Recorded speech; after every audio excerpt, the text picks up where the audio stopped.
ഇത് തന്നെയാണ് Marxist party പോലെയുള്ള പാർട്ടികളുടെ വിജയം. കണ്ണൂരിൽ ഒരാൾക്ക് മാർക്സിസ്റ്റ് പാർട്ടിയിൽ നിന്ന് പുറത്തു പോകാൻ കഴിയാത്ത എന്തുകൊണ്ടാണ്? സെയിം സാധനമാണ്.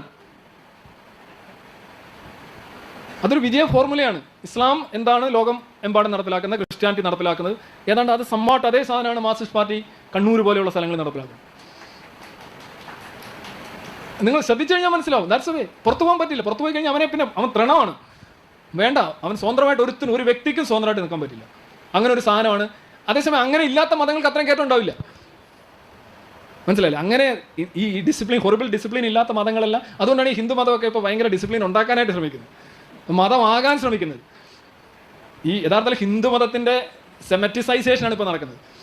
അവർ സെമറ്റിക് വൽക്കരണം എന്ന് വേണമെങ്കിൽ പറയാം. അതാണ് നടക്കുന്നത്. കാരണം അവർ നോക്കുമ്പോൾ എന്തുകൊണ്ടാണ് ഇസ്ലാമും ക്രിസ്ത്യാനിറ്റിയൊക്കെ വോട്ട് ബാങ്കായി നിൽക്കുന്നത്, ഒറ്റ ശില പോലെ നിൽക്കുന്നത്? അത് തങ്ങൾക്കാകാമെങ്കിൽ തങ്ങളുടെ വിജയസാധ്യത വർദ്ധിക്കും എന്നുള്ള സാമാന്യ ബുദ്ധിയാണ്. സിമ്പിൾ.